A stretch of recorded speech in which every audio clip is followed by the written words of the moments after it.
lá, gente. Hoje o banner Cidadania Sustentável está com mais um assunto interessante para vocês. Estamos eu e Vanessa aqui no programa Ponto ONU. Dentro do nosso banner, nós trouxemos Jamil Adum, economista. Ele vai dar o currículo dele aí. E eu vou fazer uma introdução da ideia de cidades inteligentes, mas nós vamos falar um pouquinho além disso. O Jamil vai falar sobre desenvolvimento urbano cooperativo. O que é isso? É uma coisa que nós estamos precisando agora, dentro da ideia de cidadania sustentável, dentro da ideia de sustentabilidade, que é o fito aqui no nosso programa. Tudo bom, Vanessa? Tudo jóia? Estamos juntos aí de novo. Jamil, seja bem-vindo. Muito obrigado aí Obrigado pelo convite. Pela sua participação. Estar aqui com vocês. Bacana. Eu vou pedir licença à Vanessa e ao Jamil para fazer uma leitura de um texto curto que é didático, um apanhado que eu fiz assim da ideia de cidade inteligente para a gente poder pensar em desenvolvimento. Depois da vinheta, eu começo a leitura.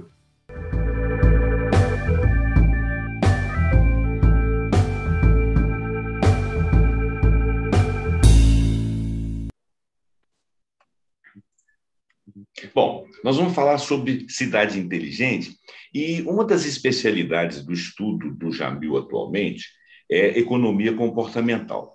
Então, a cidade inteligente ela é baseada em um bom desempenho e perspectivas de futuro na economia, na governança, na mobilidade, no meio ambiente e na vida das pessoas, obviamente.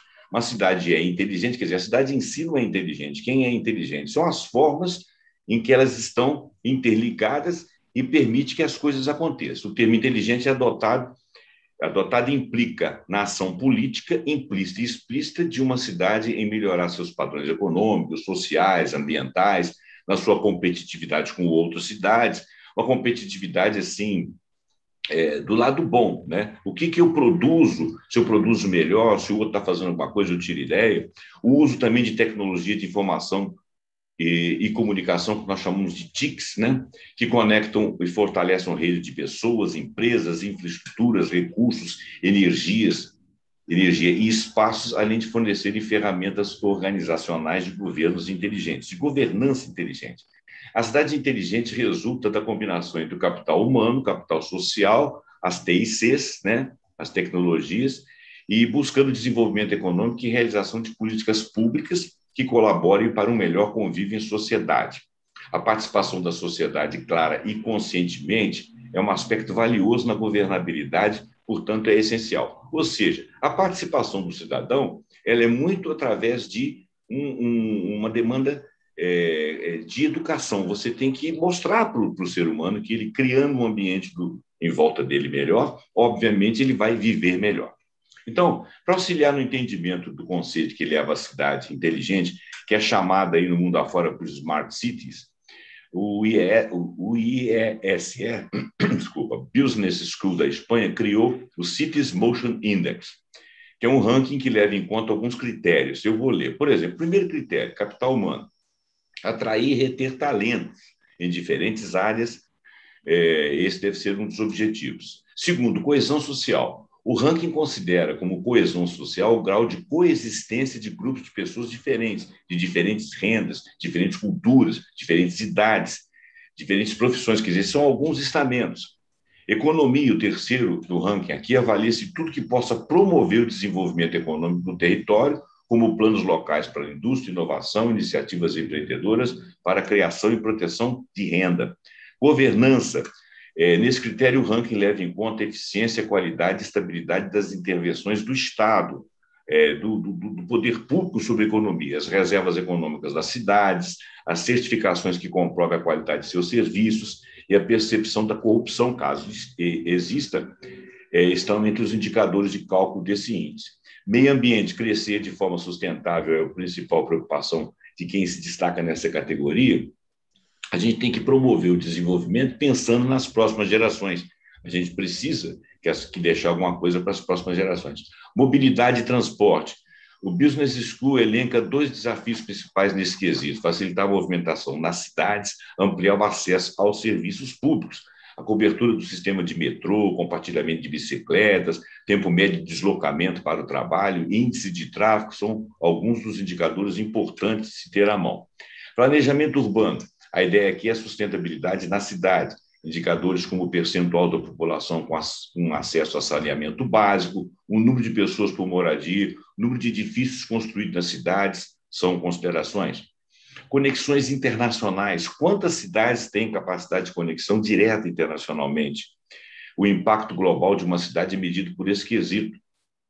Sua marca e reconhecimento internacional por meio de planos estratégicos de turismo, além da capacidade de atrair investimento estrangeiro, indicadores como o número de aeroportos, hotéis, locais para conferências e congressos que possam sediar na cidade. Tecnologia. No relatório Cities Motion Index, o acesso à tecnologia é tratado como um aspecto decisivo para melhorar a qualidade de vida da população. Os principais indicadores são o percentual de lares com acesso à internet, a banda larga e telefonia móvel.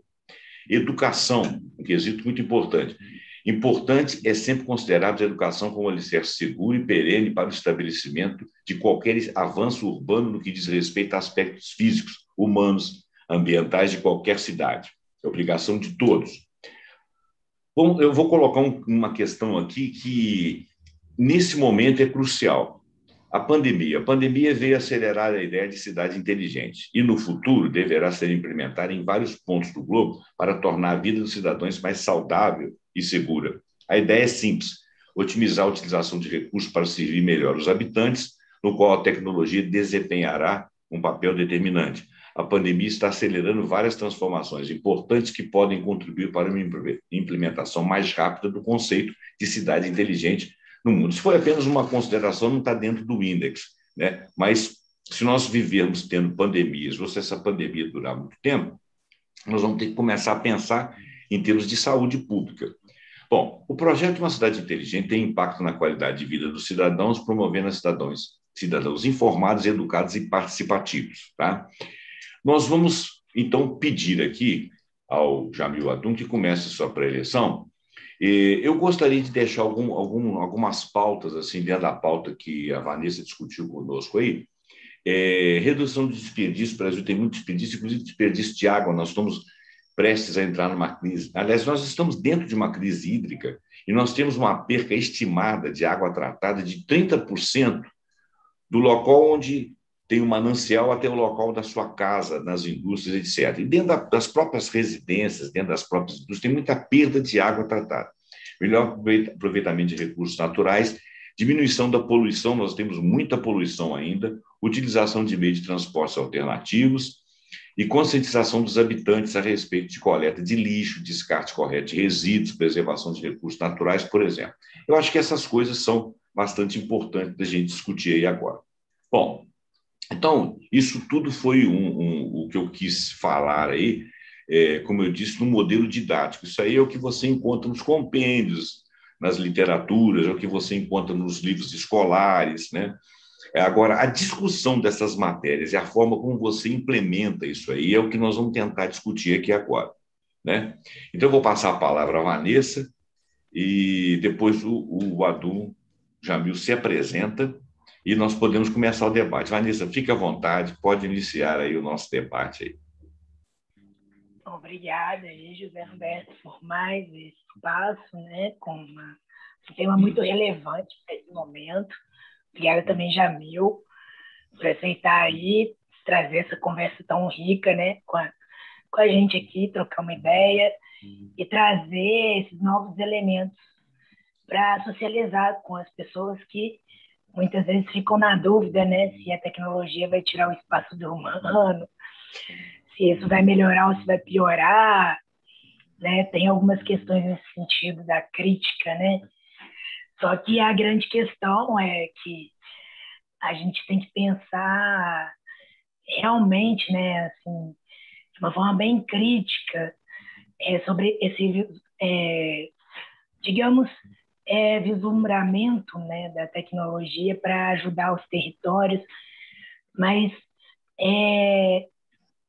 com tantos desafios que cada lugar tem, né? Porque a gente não pode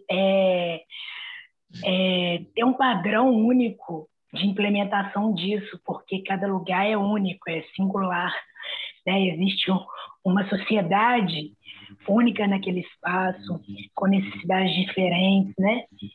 Que é uma forma da gente até levar para o pensamento, será que um desenvolvimento, né, ele cabe, o mesmo desenvolvimento para qualquer local? Não é. Muitas vezes a gente olha para uma determinada cultura assim, de um país e tal, e vê lá o ranking deles, a gente fica maravilhado, né? E como trazer isso para cá? Às vezes aqui não daria certo o que dá certo lá, porque as coisas são muito diferentes. E eu acredito que a cidade inteligente ela vem com todos esses desafios para a gente, que é o senso crítico para saber o que implementar, o que não implementar, né? De que forma fazer essa transição sem rupturas, né? Porque uma ruptura ela gera diversos problemas, né?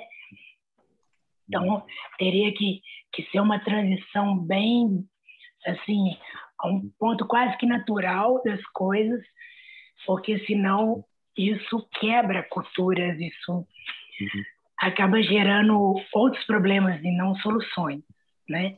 Então é uma das questões que eu falo e que o Jamil depois vai comentar mais com a gente dentro das perspectivas e pensamentos que ele tem aí, estudos, que é uma questão crucial, eu acredito que tudo começa pelo desenvolvimento humano, né?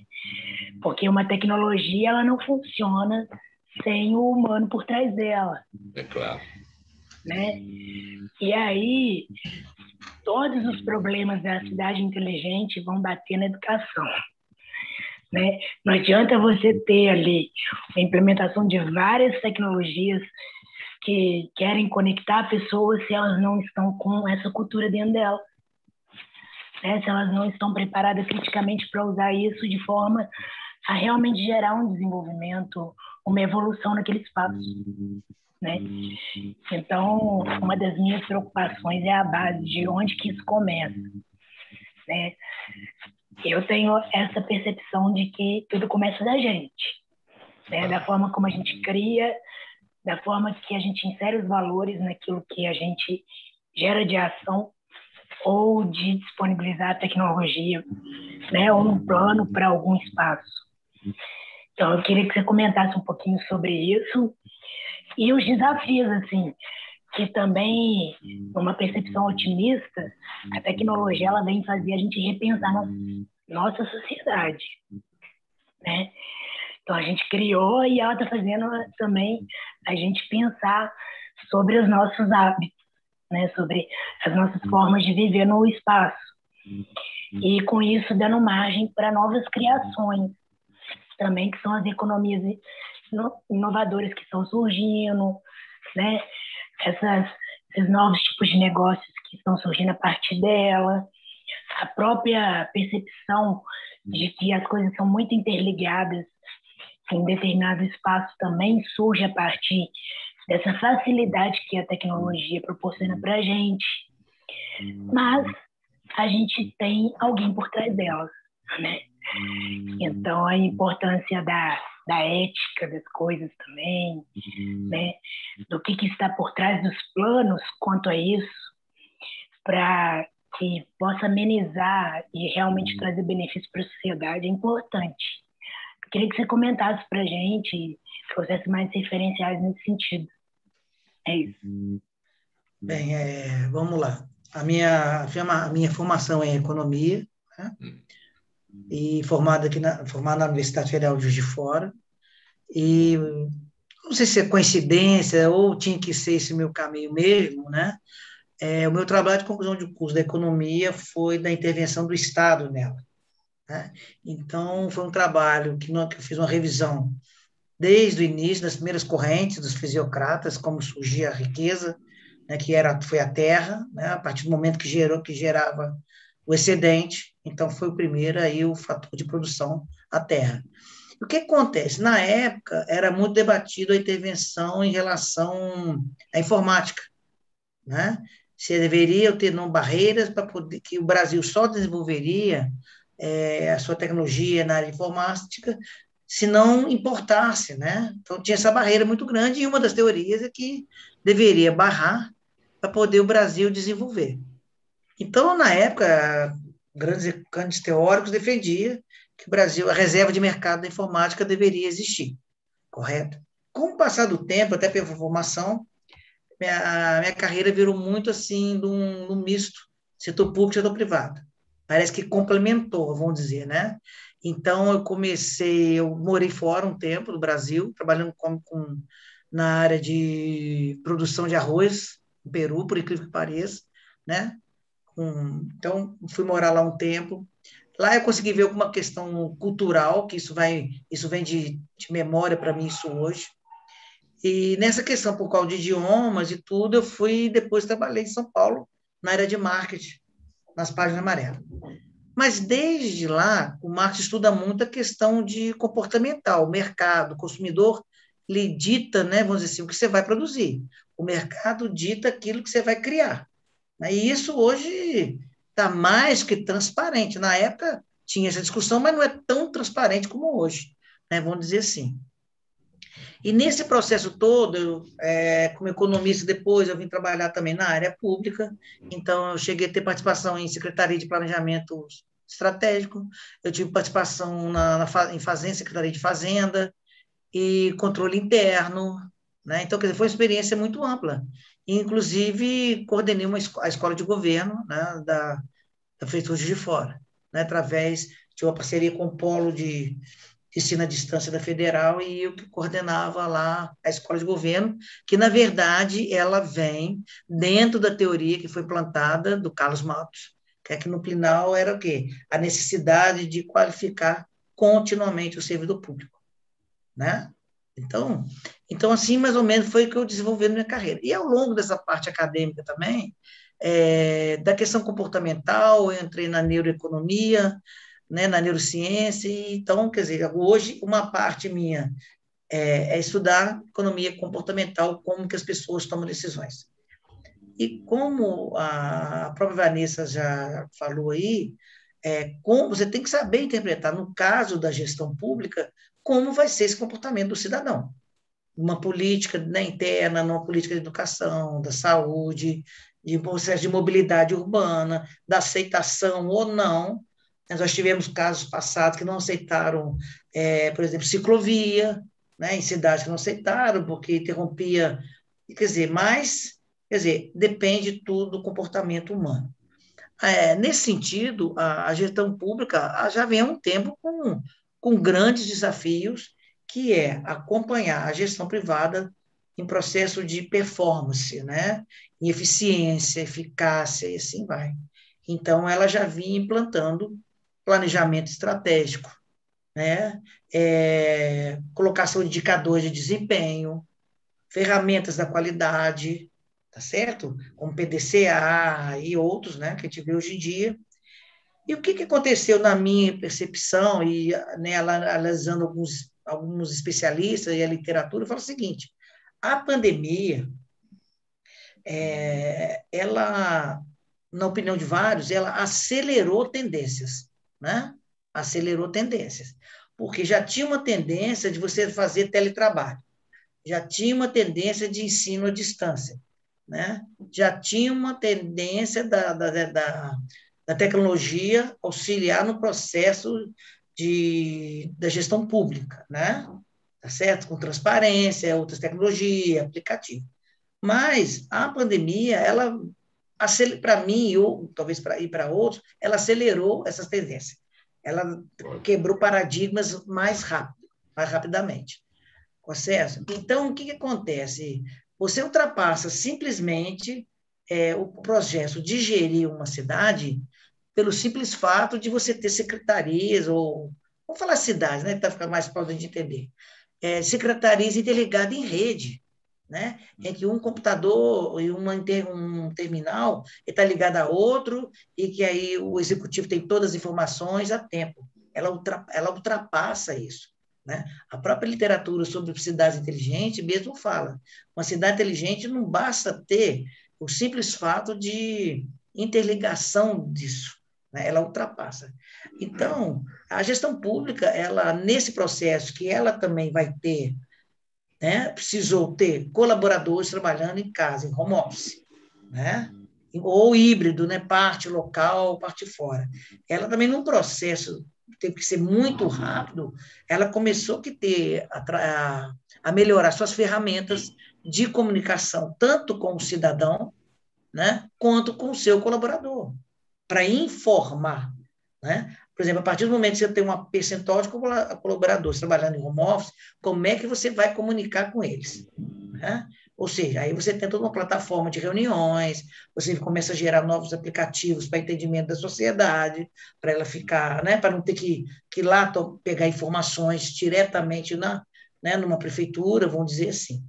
Então, quer dizer, a gestão pública teve que trabalhar com isso. E a Vanessa também, mais uma vez, trabalhou muito corretamente. Começa-se tudo pela formação da educação. Né? Em que sentido? Pessoas que têm habilidades não só de criar aplicativos, de processo de informação, como também o usuário entender como é que funciona. Né? Por mais que está atualizado hoje, a gente tem um nível muito grande de pessoas, nós não temos toda ainda uma sociedade capacitada a interpretar e entrar num aplicativo para ver informação. Né? Basta ver, às vezes, o simples fato de banco. Você tem todo um aplicativo para poder fazer tudo que você quer, mas você ainda vê filas enormes com pessoas que ainda levam suas contas para pagar lá. Porque não consegue manusear, vamos dizer assim, se essa é a palavra certa, um aplicativo de um banco. Né? Hoje você faz tudo praticamente por um banco. Até você digitalizar um cheque, que nem era para existir, mas existe ainda. E digitalizar um cheque, fazer depósito, né, digitalizando esse cheque, na verdade é isso. Tá certo? Então, indo além disso, Vanessa e Roberto, essa experiência minha lá fora, estudando a questão comportamental, eu tenho parentes, né, em Lima, né, dos meus avós, apesar de ser libaneses, meus avós são libaneses, né, imigrantes, eu fui trabalhar lá. E o que acontece? Nesses estudos de comportamentais, como isso influencia, cheguei a conversar com parentes lá e com próprios amigos meus peruanos que existem na minha cidade. E o que aconteceu?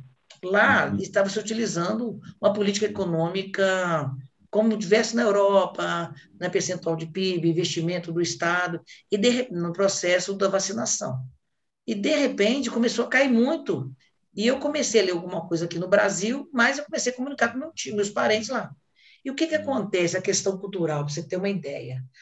O Peru, que ele está errando por um dialeto, ele tem 23 dialetos, né? E 2 idiomas oficiais, que é o quechua e o espanhol.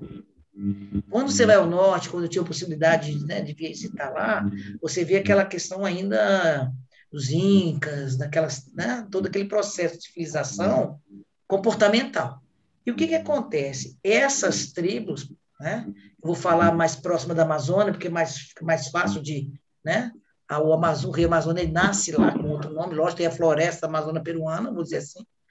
Então, essas tribos não deixam o homem branco entrar. O homem branco, eu digo assim, o médico branco entrar. Né? Eles querem o medicamento deles, da cultura deles. E isso foi começando a comprometer o processo de vacinação. Né? Olha só, que é o fator cultural. Mas isso a gente não percebe só lá. Você vê outros países que também têm essa divisão. Eu não quero vacina, eu quero vacina. Enquanto isso, você vê as economias, né, estão engateando, porque são comércios que fecham, indústrias que fecham, não tem geração de emprego, né, como uma forma global isso, e vem prejudicar uma questão comportamental das pessoas. Né? Bom, dentro disso, vocês me permitem continuar, o que acontece? Os grandes desafios, a Vanessa, mais uma vez, ela começou muito bem, como que as cidades brasileiras vão responder a isso, né? Há uma diversidade de tamanho, de comportamento, de culturas, que você não consegue aplicar como fosse uma coisa uniforme para a cidade se tornar inteligente. Né? Eu não posso, por exemplo, uma cidade igual o Rio de Janeiro, querer implantar talvez o mesmo sistema de mobilidade de uma cidade com 10, 12 mil, 20 mil da população nesse número, certo? E mais uma ainda, quanto mais, vamos dizer assim, as pessoas se afastam desse processo de ter a tecnologia, ela também dificulta você transformar as cidades inteligentes. Porque é necessário o seguinte, a tecnologia ela vai ser usada para interconectar as infraestruturas das cidades, né? Impulsionar a capacidade humana de maneira que ela vai melhorar as condições de vida de todos. Né? Então, o que acontece? Se a nível educacional as pessoas também não têm essa capacidade de interpretar dados, como é que você vai implantar isso? Como é que eu vou pôr um aplicativo que saiam dentro no seu celular, se as pessoas não conseguem manusear esse aplicativo e não conseguem também entender o que está escrito ali? Não é só o cidadão, os colaboradores da área pública que estão lá dentro. Né? Por mais que você crie esse sistema, você também tem que treinar e qualificar os colaboradores internos numa gestão pública para poder, além de desenvolver, explicar à sociedade como é que isso funciona. E eles entender como é que ele vai trabalhar dentro, né, dessa questão tecnológica. Então, para isso, a gente vai fazer o seguinte, que tipo de educação, por exemplo, a gente deve ter para preparar o cidadão para essas mudanças nos paradigmas, né? De uma organização, como a Vanessa bem, você muito bem disse, de uma organização social, trabalho e produção. Tem um estudo muito grande, né? Sobre como que vai ser a relação trabalho dentro das organizações pós-pandemia. Né? Um estudo muito grande em relação ao home office, a questão de liderança, e isso vai funcionar dentro da gestão pública, não tem jeito. Né? A partir do momento que você tem colaborador trabalhando em home office, como é que vai ser isso? A liderança, esse acompanhamento de performance, né, de verificar se os indicadores estão sendo acompanhados, melhorados, avaliados. Tá certo? E a cidade inteligente também, o que acontece? É um dos assuntos mais tratados mundialmente hoje. Você já vem aí um grande percentual de outros continentes, outros países, que já estão desenvolvendo cidades. Mas o problema de urbanização, de melhoria, é lógico que ela vai trazer, por exemplo, alguns problemas a ser enfrentados, como congestionamento de veículos, poluição e degradação ambiental, violência, né? Insuficiência de serviços básicos como água, energia, saneamento, desigualdades sociais e econômicas, né? Deficiência no acesso de bens culturais e educacionais. A questão cultural e de educação ela é muito importante, porque através da questão da cultura e da educação, as pessoas têm novos conceitos, novas ideias, criam coisas novas, né? Então, essa mentalidade que as organizações estão dentro, né, de fazer novos processos, como eu citei anteriormente, a questão da inteligência artificial, das ciências de dados, para quê? Para entender o consumidor. Só para quem estiver escutando a gente um pouquinho, né? Você tem, para quem usa Netflix, o que acontece hoje? Né? Ela, por exemplo, ela tem a criação dos seus filmes, séries, que ela tem uma caracterização, e a partir do momento que o usuário lá entra, ela já tem toda uma informação que ela criou um algoritmo para isso, que ela vai entender. Então, quando você abre, ela já tem toda a noção do que você quer, o que o seu cliente quer. Aí ela vai gerar as séries que os seus consumidores querem, os filmes que os seus consumidores querem. Né? Outra coisa, você pega, por exemplo, quando você vai ligar, talvez, para uma operadora, aquele processo da inteligência artificial te atendendo. Então, tudo isso vai gerando embasamento de dados. Uma empresa hoje, o que ela tem que fazer? Ela tem que usar todas essas ferramentas, seja digital e outras, né, redes digitais, sociais e outras, para quê? Entender o consumidor, pegar dados e transformar isso em produto e serviço que o consumidor, o cliente quer. Seja produto, seja serviço. Então, as cidades inteligentes, elas estão muito dentro disso. Então, o que acontece? Isso aí, ela vem utilizar o que a gente chama muito da internet das coisas, né? Internet of Things, que é todo um composto tecnológico que vai auxiliar na gestão, na melhoração de novos produtos e serviços. Então, quer dizer, é um desafio muito maior para mim da gestão pública, né, na criação de processos de uma cidade inteligente. E o que a gente vê isso ainda, né? Você citou o índice aí, Smart City Strategy, né? E hoje o que a gente tem? 41% das cidades inteligentes estão na Europa, 27% na Ásia, 24% na América do Norte e, olha só, 8% apenas nos demais continentes. Né? Quer dizer, é incipiente, você vê só um crescimento mais na Europa, né? Vamos dizer assim, mas, quer dizer, no Brasil ainda é muito pequeno, está iniciando, e é um desafio muito grande para a nossa sociedade começar a desenvolver essa questão da cidade inteligente. E como você mesmo como vocês falaram, é a condição para quê? Você tornar uma gestão pública mais eficiente, mais eficaz, né? Vamos dizer em produtividade, né? A partir do momento que você está usando melhor os seus recursos, você está produzindo melhor, né? E com menos recursos, você está trazendo mais benefícios para a sociedade. Então, para mim, esse é um grande desafio. Então, você tem vamos dizer assim, você tem alguns países que têm alguns conceitos, por exemplo, né? O Japão definiu cidade inteligente como uma abordagem para aproveitar a digitalização, né, energia limpa e tecnologias para promover a economia sustentável. Né? Coreia do Sul, desculpa.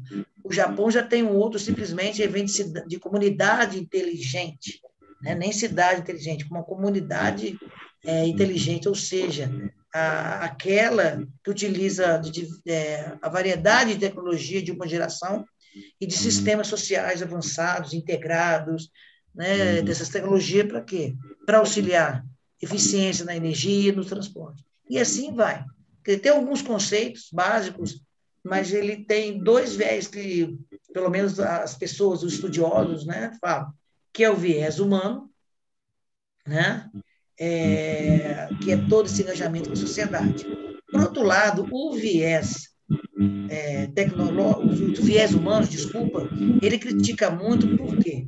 Primeiro, ele acha que simplesmente é um marketing em cima disso das empresas que detentoras de tecnologia para vender, né? Como se aquele instrumento para auxiliar na gestão fosse simplesmente uma propaganda, uma coisa para vender tecnologia, né?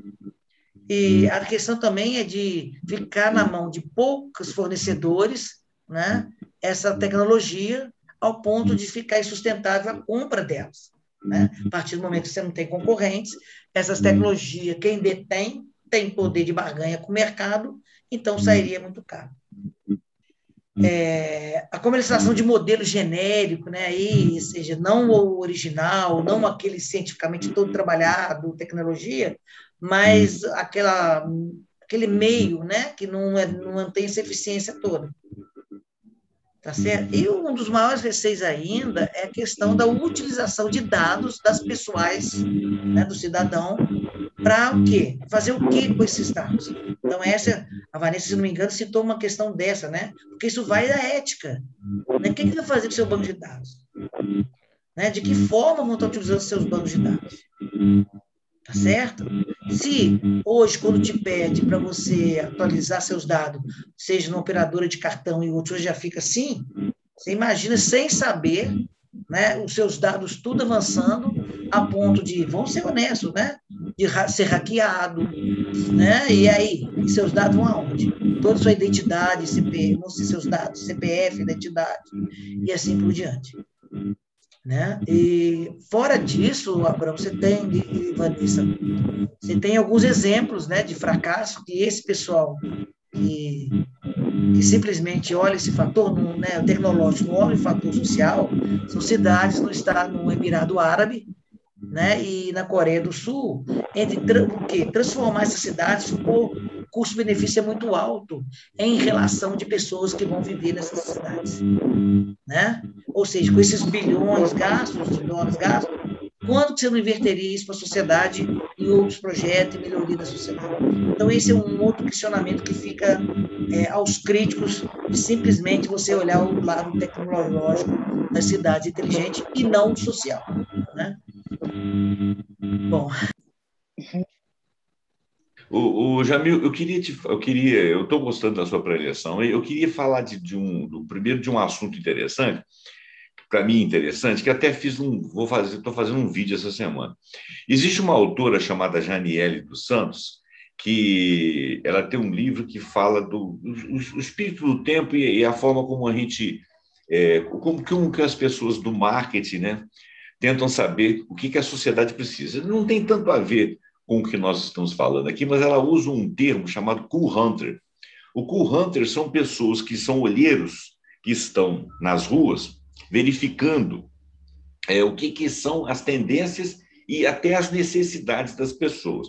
E você chamou atenção para uma coisa muito, muito bacana aí, que você falou o seguinte: a cidade inteligente na China, a cidade inteligente no Japão, na Dinamarca, no Brasil, na América do Norte, ou algum lugar da América Latina, não é a mesma cidade inteligente. Não existe uma coisa genérica, até porque tem aquilo que chama-se idiosincrasias, né? Quer dizer, as coisas da própria cidade, da própria cultura, né? Você vê, por exemplo, que você estava falando que lá no Peru está com problema de vacinação por causa da questão indígena. Na América do Norte, eles estão com problema de vacinação por causa da questão ideológica, né? Quer dizer, são pessoas afinadas na mesma cultura, mas que por problemas diferentes. Quer dizer, como que você acessa essas pessoas lá? Como que você acessa as pessoas de uma outra cultura? Então, a cidade inteligente, pelo que eu percebi aí, eu aprendi mais isso hoje, a cidade inteligente não é inteligente para todo mundo, né? Não existe uma inteligência padrão. Você tem que observar a maneira lá do cool hunter, né, que fica olhando para saber o que a pessoa precisa. Você tem que observar a sociedade. Isso é um grande adianto aí, um aprendizado que eu fiz aqui agora. Agora, eu queria que você falasse um pouquinho, antes de você fazer sobre a eleição, só para não esquecer, eu acho que o Brasil desperdiça muita coisa. Nós desperdiçamos energia elétrica, nós desperdiçamos água, nós desperdiçamos demais alimentos, né? E eu acho que isso aí faz parte da sustentabilidade, e isso tem a ver com a cultura. E, por exemplo, teve um americano que eu não consegui, estava com o nome dele aqui na cabeça, porque ele fez uma análise aqui do Brasil. Uma das coisas que ele falou, um brasilianista, uma das coisas que ele comparou aqui eram as perdas. Eu não sei se esse índice que eu vou citar aqui é verdadeiro, mas parece que nós perdemos 30% de água tratada. Água tratada, quer dizer, água que você já fez um benefício com ela. E, quer dizer, se você perdeu 30% de água tratada, você perdeu muita coisa, tá certo? E nós estamos em plena crise hídrica. Então, se você consegue água, consegue tratá-la e perde, isso tem a ver com o fator cultural. Queria que você falasse um pouquinho do desperdício aí, em termos de falar de cidade inteligente também, já que a cidade inteligente aqui no Brasil seria aquela que eliminaria esse desperdício, né? Outros desperdícios também. Só meter essa colher aí, só para te fazer essa colocação, essa pergunta. Diz aí. O Abraão, o que acontece? Dentro de uma, que a gente possa falar, dentro de uma organização privada, né, não sei se está se confirmando isso ainda, mas diz que, em média, você tem também muito desperdício, em torno de 20%, por incrível que pareça. E só de reduzir esse desperdício, você tem condição de abaixar um preço para o consumidor final, correto? Então, vamos do lado público, né? Você falou de desperdício de água. A partir do momento que há um desperdício, é sinal lá atrás, na ponta, no início, eu estou tendo que ter mais máquinas ligadas, mais colaboradores trabalhando para suprir, né, parte daquilo que não é consumido. Tá certo? Vamos dizer assim, é desperdiçado. Imagina se esse 30% estivesse alcançando outras famílias, outros locais. Se você for numa, né, vamos falar de modo geral, se você for em feira no final dela, quando você olhar para o chão, você, na hora de se limpar aquilo ali, né, quem tiver o profissional, né, da limpeza que for fazer aquilo ali, só de olhar para o chão, você vê que o desperdício que tem ali, né, por falta de fator cultural, na hora de vender sua mercadoria e outros, né? vamos lá, até no modo, talvez, do brasileiro ser, no processo de cozinhar, né, de cultural, é um padrão, talvez, de fazer até mais, às vezes, dentro do possível, do que o necessário. Né? Não sei se isso é indiferente dizem que é relação a classes sociais, né? Não sei se isso é existente nisso, mas nessa condição também. Né? Você não vê outros pessoais de outros países nesse processo de desperdício. Ao contrário. O que a gente tem percebido em outros locais que estão implantando a cidade inteligente, que você está começando a ser constituído cidades totalmente sem combustível fóssil, né? Ou seja, ali você já não vai poluir, você não poluindo, você não afeta a saúde das pessoas. Se você não afeta a saúde das pessoas, você tem menos gasto com a saúde e, né, preventivamente, você ter menos gasto com a saúde, né, você pode gastar em outros lugares. A questão também, para quem, se for algum médico, se eu vou perguntar a ele, eu não sou especialista, mas, né, eu leio um pouco ou outro, é o seguinte, a partir do momento que a pessoa tem cultura, consegue ter as informações e aplicar, ela vai tentar se alimentar melhor, né? Ela vai tentar ter um padrão de vida melhor, com atividades físicas, mentais, né? E isso, com certeza, vai acarretar numa maior longevidade, numa vida mais saudável e com menos gasto para o setor público, né? Nesse sentido. Então, todo é um movimento, é fundamental, eu acho, sabe, o Abramo e Vanessa, a questão das pessoas, você promover a questão melhoria de aprendizado das pessoas, né? Seja culturalmente, seja na educação, né? É visível isso, que cidades maiores, que têm uma maior oportunidade a nível cultural, seja de teatro, né, de eventos culturais, querendo ou não, tem uma maior abertura. Eu morei em São Paulo, eu morei morei na cidade de São Paulo, eu morei em Vitória, ali, Vila Velha, conheço o Sul, estive lá em Balneário Camboriú, Itajaí.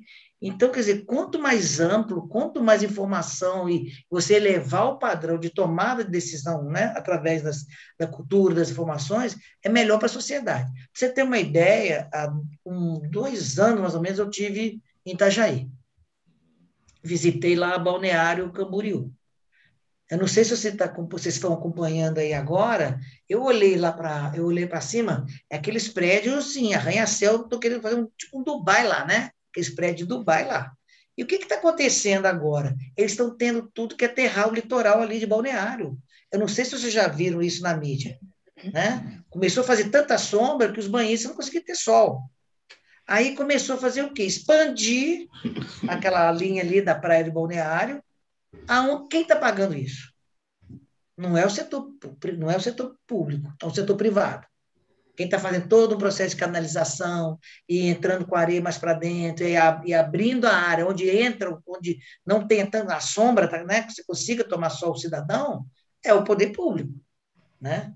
Aí, aquelas defesas que a gente chama das externalidades dentro da economia, ou seja, o que são as externalidades? São aqueles eventos provocados, como a questão aí de Balneário. Ou seja, se você for o PIB de Balneário, como é que o gasto com melhoria da praia não entra no crescimento do PIB local de Balneário?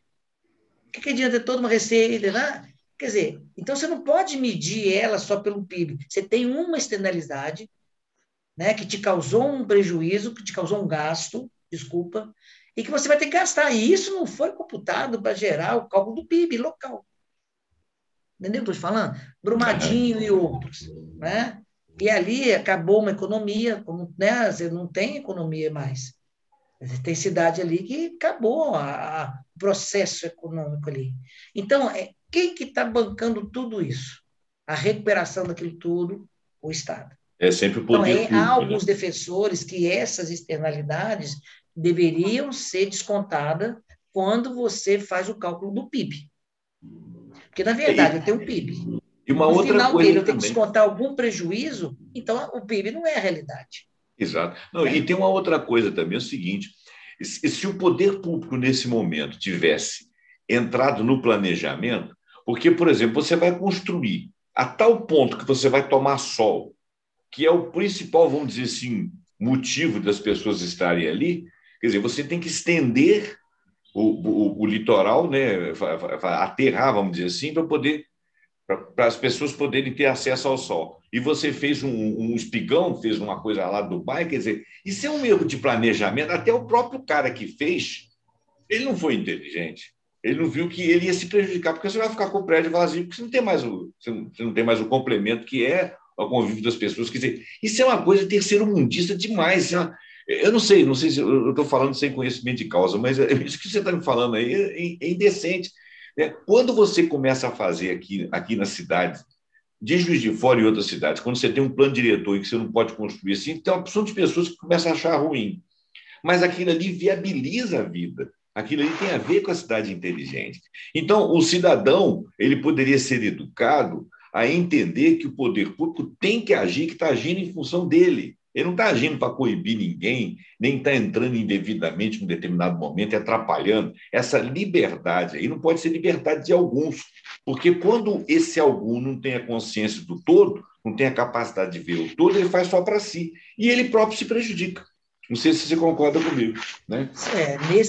Nesse caso específico, o que vai acontecer? O dinheiro que poderia ter sido gasto em outros projetos, até mesmo de educação, de mobilidade urbana, de saúde, ele vai ser gasto num simples projeto para ele voltar a render o que era antes, que são principalmente as praias. Nossa. A praia ali. E ali, quando você dá ali na ponta, no início, você tem ali iates de milhões, tem iate lá de 20 milhões, 30 milhões, nossa. Entendeu? E quer dizer, a partir daí, quem puder sair com seus iates, vai, mas nem sempre vai ser isso. Você tem todo um processo de bares e restaurantes ao longo que vai depender dos frequentadores da praia, não só de quem naqueles prédios pontuais. Entendeu? Então, quer dizer, é o que você falou aí. Ele foi muito bem falado por vocês dois no início. A diversidade do Brasil, o tamanho em quilômetro, a diversidade cultural, de colonização, né, de culturas, né, que vieram para cá, são tão diversificadas que, como a Vanessa disse também, lá no início, eu não posso tratar uma localidade, uma cidade, né, igual a outra. Ela tem tamanho, ela tem formação. A formação, no caso da nossa cidade aqui de fora, ela é totalmente diferente de uma cidade de São Paulo, de uma cidade igual Rio de Janeiro, igual Belo Horizonte, né, e outras. Quer dizer, se você falando, por exemplo, de mobilidade, como é que, por exemplo, nesse caso que eu dei lá do Peru, você consegue fazer um favor de mobilidade através de trem-bala lá para cima, para criar um processo, né, dentro de mobilidade e tudo. Então, tinha na época da faculdade, tinha uma professora, às vezes eu ficava cismado com isso, você pensava, professora, e esse exemplo? Depende. Quando ela falava isso, eu ficava assim, tudo depende. Hoje eu concordo tanto com ela, porque não adianta, né? Por mais que a gente tenha nossos modelos econômicos, econometria, estatística, cálculos, o fator humano ele é tão importante hoje que como é que você mede o comportamento humano? É muito difícil, né? Tá quase uma coisa quase individualizada. Eu sou presidente de bairro. Uhum. Às vezes, a necessidade em frente, aqui lateral de onde eu moro, não é a mesma de 2 ruas paralelas a ela. Né? Olha que impressionante. E mais do que isso, às vezes a pessoa fica incomodada com um problema que está na sua porta, uma capina, um buraco. Mas se o bairro todo tiver, mas em frente à casa dela estiver capinado, buraco tapado, o resto do bairro, a coletividade, não tem importância. E, às vezes, quando eu vou conversar com um ou outro dentro, eu falo muito isso, gente, nós temos outros bairros no município, né? Nós não somos exclusividade, nós não somos o único bairro da cidade. Né? A gente faz um trabalho, a gente vai pedindo, a gente vai conversando, mas a gente vê que tem uma comunidade, você tem uma cidade como um todo tem que ser tratada. Né? E tem vários... vamos dizer assim, cidadãos que moram no mesmo município que você, que tem também, talvez, a sua mesma necessidade, ou pior que a sua. Que não chega um ônibus perto da casa dele.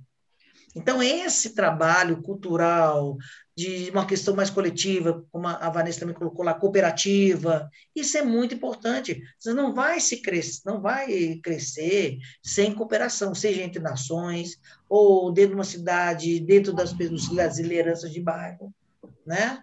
Então, quer dizer, esse é um fator muito, muito importante, e para mim, desculpa eu estar repetindo, mas é um fator que passa muito grande, né, dentro da questão da formação das pessoas, da educação das pessoas, da questão cultural das pessoas, para contribuir. Há pouco tempo, eu estava nesse processo, estudando economia comportamental, né, de vez em quando eu dou uma trevidinha, um pedacinho assim da psicologia, falando em habilidades cognitivas, essas coisas todas.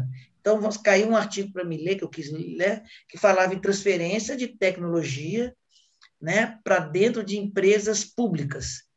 Mas o que mais me chamou a atenção é que o autor ele colocava que não adianta toda uma tecnologia avançada se lá dentro você não tem os colaboradores qualificados para, né, primeiro, interpretar, aceitar, né, e o fator cultural é o seguinte: eu vou, escuto, aceito, me adapto, mas ele só muda quando eu começo a atuar de forma no que eu fui, no que, né, o que me passaram.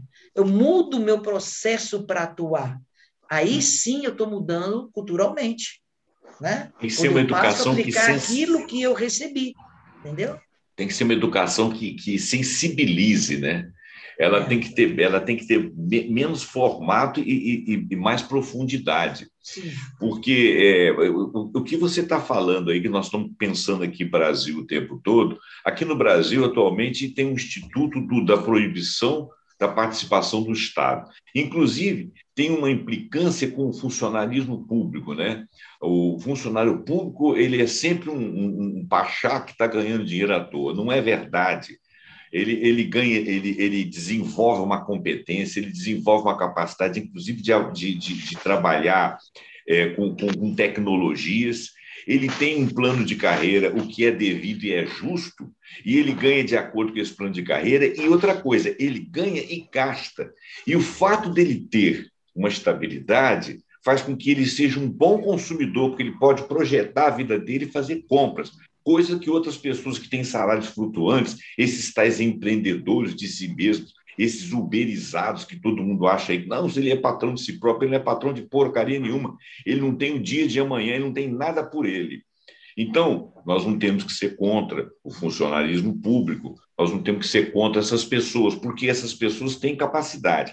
Agora, essa capacidade que o Estado doa a essas pessoas, fazendo uma boa função, ela poderia ser estendida ao cidadão comum, porque nós temos um problema cultural. Você falou aí, nós somos um país continental. A cultura do Sul, a cultura do Sudeste, a cultura do Nordeste são diferentes. Nenhuma pior, nenhuma melhor. São diferentes, têm instruções diferentes, né? E alguns povos são menos permeáveis às coisas, né? Por exemplo, em São Paulo já existe uma capacidade de aceitar mais a inovação sob certos aspectos.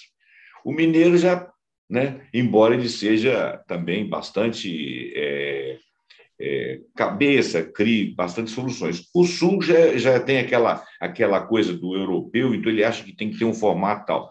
Isso não necessariamente repercute na capacidade de ser produtivo, de ser inovador, né? Então, isso caberia, na minha maneira de pensar, caberia uma instituição de educação globalizada, porque para você formar cidadãos que sejam capazes de operar com as tecnologias, de assimilar, de fazer leituras, de ter respeito pelos seus concidadãos e de ter cultura a respeito do ambiente onde ele vive, você só consegue isso através de uma educação que sensibilize.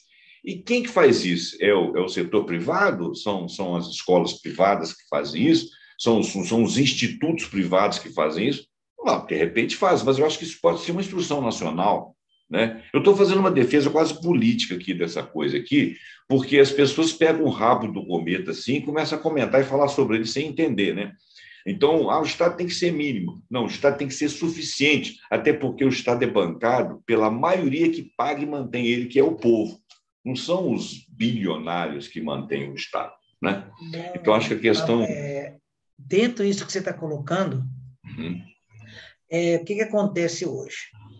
O que eu percebo é que nós estamos muito ainda nessa discussão de ideologia A, B, teoria econômica só A e B, né? É como você falou, pessoas só defendendo que o Estado seja mínimo, e outras, né, e outras defendendo a grande participação do Estado.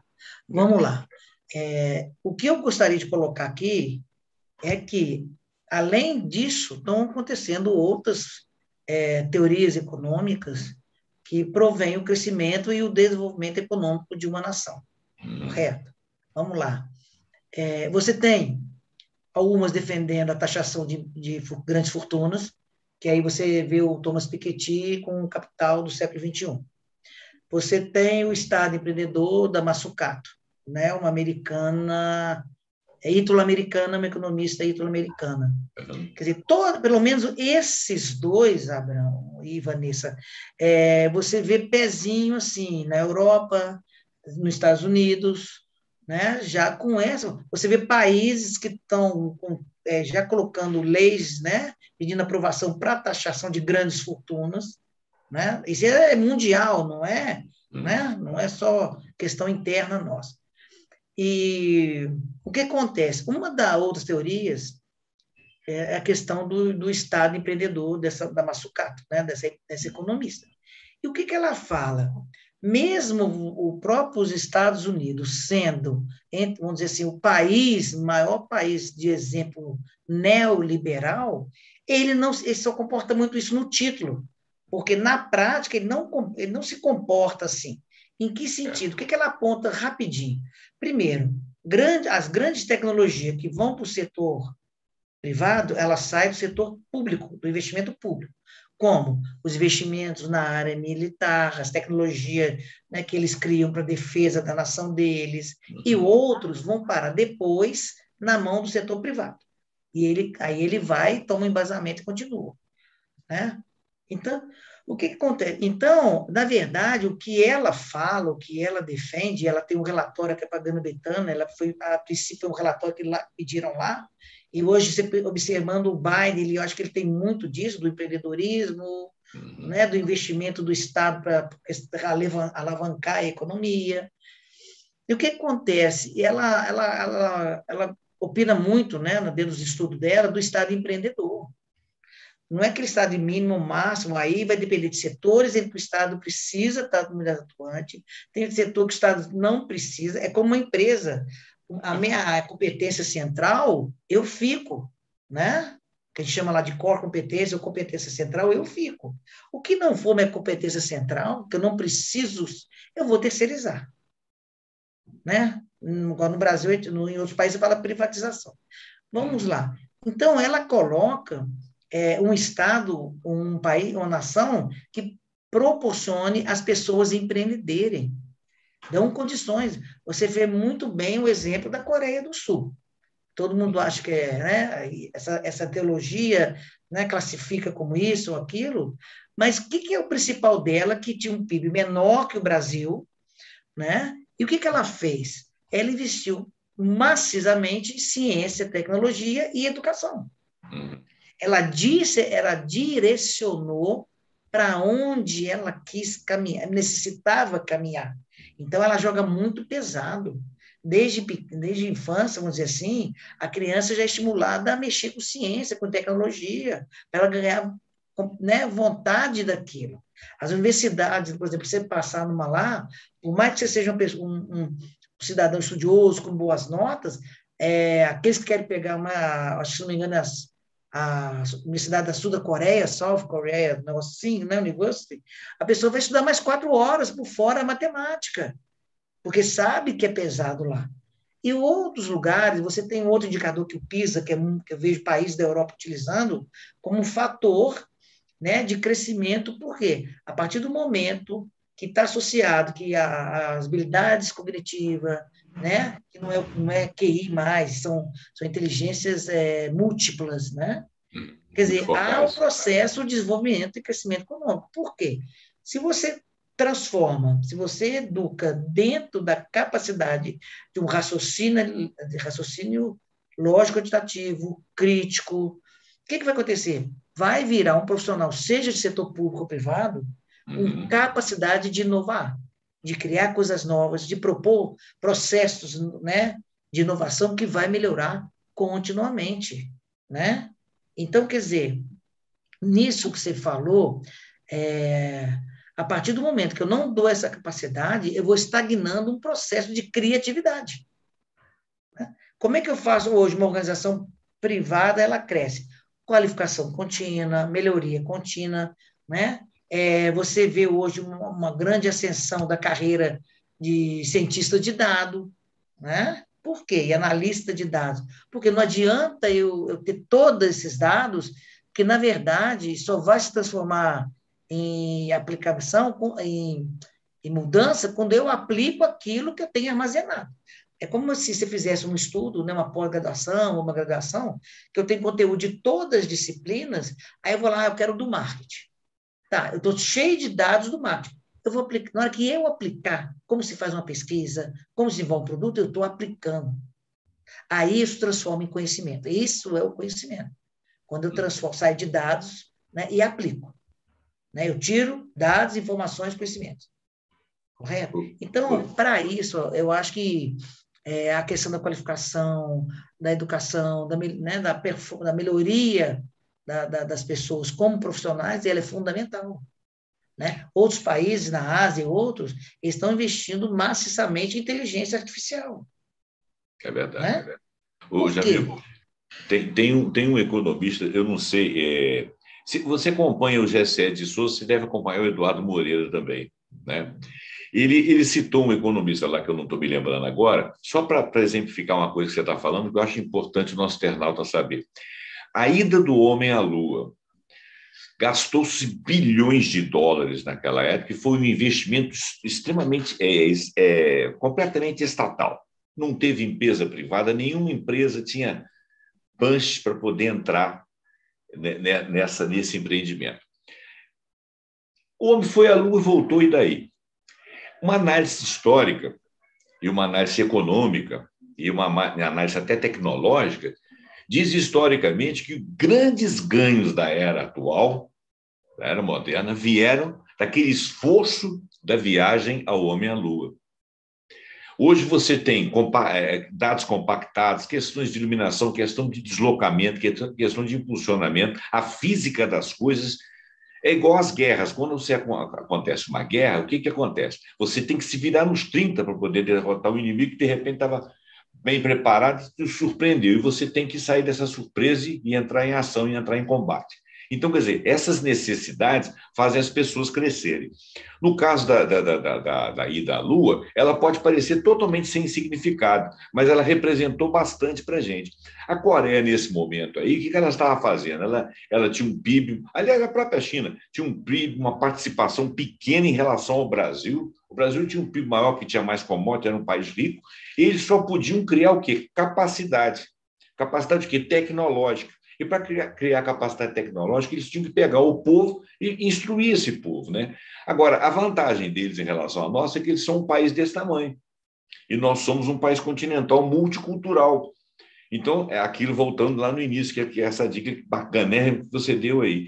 Uma coisa inteligente no Brasil é diferente de uma coisa inteligente na Europa, com outra cultura, com outra formação, com outros insumos. Então, nós temos que nos avaliar. Eu estou achando muito interessante isso aí. Desculpa fazer essa colher aí, mas eu achei muito interessante isso que você falou aí, essa partida. Você tem que ter essa partida, né? Não é uma questão ideológica, é uma questão de você olhar um problema e resolver aquele problema. Né? Porque se você tiver que seguir uma cartilha para resolver os problemas do mundo, cai a nossa fala aí de que cada país é de um jeito. Se você tivesse uma solução para todo mundo, estava resolvido o problema, é só fazer uma cartilha. Né? Como diz o Luiz Nassif lá, são os cabeças de planilha. Os cabeças de planilha só encontram uma solução para todos os problemas, mesmo quando o tempo passa. Né? Agora eu te pergunto, valeria a pena hoje em dia o homem fazer um esforço para voltar à Lua? O esforço seria muito menor. Por quê? Porque ele já tem a maior parte da tecnologia. Né? Os russos, os chineses que vão botar a base lá na Lua. Né? Por quê? Não sei. De repente, eles fizeram um estudo, aquilo não é aleatório. Mas segue aí, segue, eu estou te atrapalhando. Fala aí. Não, tá não. É. O que acontece hoje?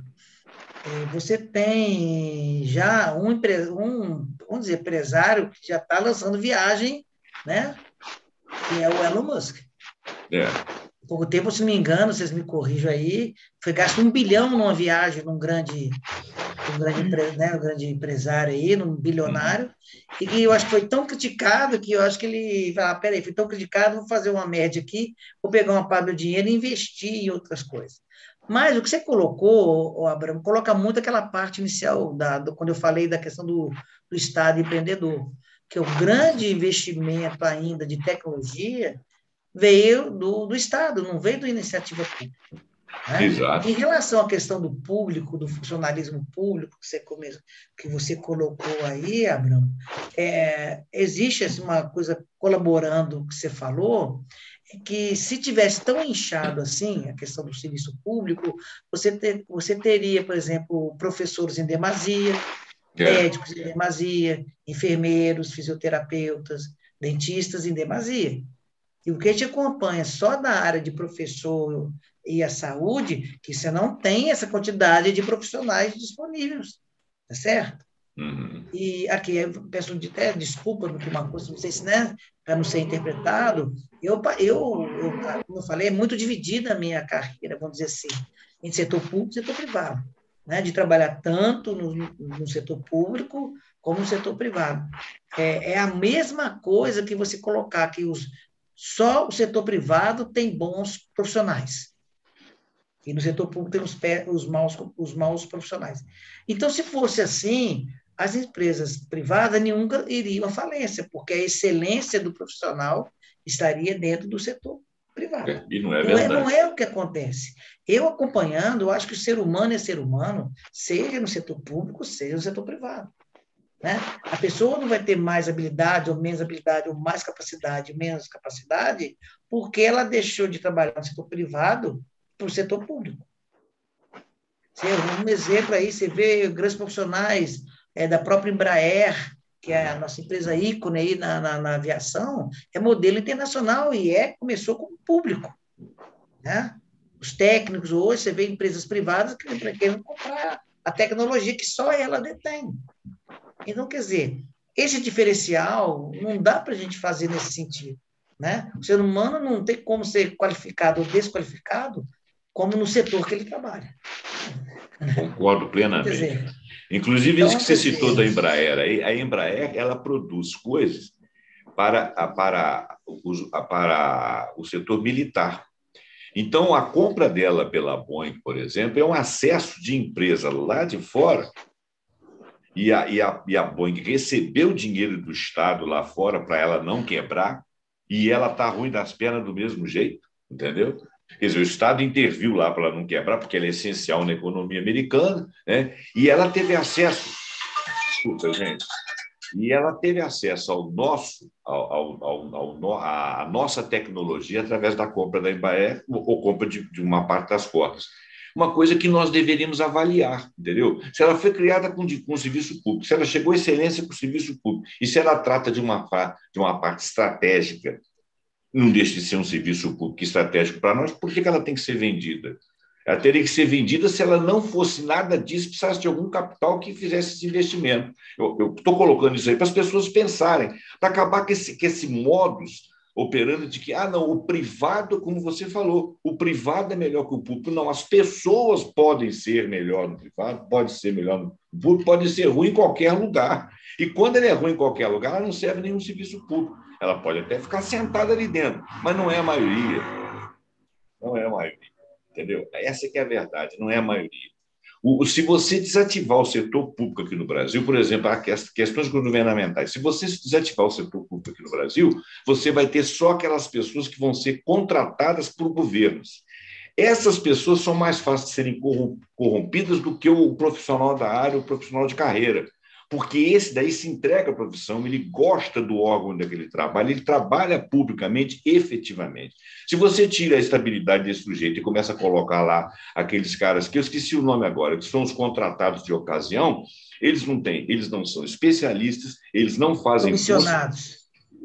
Comissionados. Se você coloca os comissionados, eles não são especialistas, eles são contratados, eles não têm estabilidade nenhuma, que eles vão sair no próximo governo, então eles não se entregam à causa. Então, nós temos perda de qualidade. Então, aonde que o privado é melhor do que o público? Só na cabeça de algum idiota que acha que tem que convencer as pessoas assim. A gente tem que avaliar o que está acontecendo, nós temos que fazer o uso da inteligência. Esse programa aqui, a gente traz aqui o Jamil, vem a Vanessa também, que é uma pessoa estudiosa, exatamente para abrir a cabeça das pessoas, para as pessoas passarem a estudar. Parar com esse negócio de ideologia A, B, C, D. Você não tem que ficar lendo manual, não. Você tem que fazer leituras com base na capacidade, na sua competência. Parar com os preconceitos, né? Então, uma das coisas que eu acho muito importante o Jamil ter tocado aqui é exatamente nessa questão. A questão pública, o ruim, se tudo que é público é ruim, o privado brilhava, né? E, no entanto, as nações que mais cresceram no mundo, Alemanha, América do Norte, Coreia, China, a própria Rússia, o próprio Reino Unido e os próprios Estados Unidos, disfarçadamente, investem a partir do Estado nas suas economias. E todas as vezes que você vê uma guerra, por exemplo, dos Estados Unidos com a China, não é porque a China é comunista, ou porque a China é qualquer budista, ou porque a China é qualquer coisa, não. É porque a economia da China está tentando sobrepor a economia dos Estados Unidos. Então, os presidentes, os deputados estão pensando na economia deles. Isso, de certa forma, é uma intervenção do Estado na economia. Estão ajudando quem? As suas empresas. A quem? Os seus nacionais. Não é? Então, segue aí. Antes dessa essa questão do Brasil, não sei, né, para as pessoas mais novinhas aí, né, escutando, era aquela questão dos Estados Unidos com a Rússia, né? Antes da China era aquela questão da Guerra Fria com a Rússia, né, que, na verdade, era uma briga geopolítica de liderança econômica e política do mundo. Não passava disso. E a partir do momento que você vê um Estado competindo, criando novos mercados, né? Promovendo ciência e tecnologia. Como é que você diz que não tem participação dele num crescimento? O próprio PIB, Abamo, quando alguém me fala essa questão comigo, o próprio PIB, para crescer, a primeira variável, né, vou brincar assim, é a seguinte: G, de governo, gastos governamentais. Se não fosse fundamental para o crescimento da riqueza, do PIB, né? Você tiraria essa variável e deixaria simplesmente o consumo das pessoas, investimento das pessoas e a famosa balança comercial. Mas, né, a gente brinca porque é o primeiro que vem, quando você vê o Yzinho lá de PIB, a primeira que vem ali é G de governo. Então, né? Ou seja, se ele não fosse importante, ele é importante, como é que você tiraria essa variável? Não consideraria ela. Então, não, o governo não é importante, o Estado não é importante, então o que o governo gasta não é importante, mas está lá no PIB, o G está no PIB, a gás governamental está no PIB. Então, né? É importante. Faz diferença. Então, e o Brasil hoje, de uma forma geral, né, ele fica muito na discussão ainda do famoso tripé macroeconômico, né? Que é inflação, PIB, né? Então fica só nisso. E quando você está vendo outros países, e até outros economistas, né, pessoal da área, que é mais do que isso, né? Não tem como uma questão que esse tripé foi criado lá atrás, né? Na época do Plano Real, Fernando Henrique, essa ideia. Olha quantos anos nós passamos e que a economia é tão dinâmica, tanta inovação em todos os sentidos, e ainda fica um conceito que ele, como se fosse uma coisa absoluta, uma verdade absoluta que não deva ser melhorada. Né? E aprofundar isso agora com o tal de teto de gastos, né? E a questão global, até apesar da época já ter, ela não era tão profunda como hoje. Né? A globalização, a dependência de nações. Hoje, como colaborador, como se quiser um emprego ou um serviço, por via internet, né, se você tiver sua formação, você está trabalhando no Canadá, você está trabalhando em Portugal, estou procurando em outros países, a sua qualificação, coisa que você não tinha nem acesso à informação que essas nações estavam buscando profissionais, né, por carência no próprio país. Né? E estão ganhando vários profissionais brasileiros de graça formados pelo nosso Estado, porque tem um desinvestimento que resolveram fazer aí, porque nós temos que fazer economia por causa do teto de gastos, então nós estamos fazendo desinvestimento em setores estratégicos. Então o setor de pesquisa está perdendo dinheiro.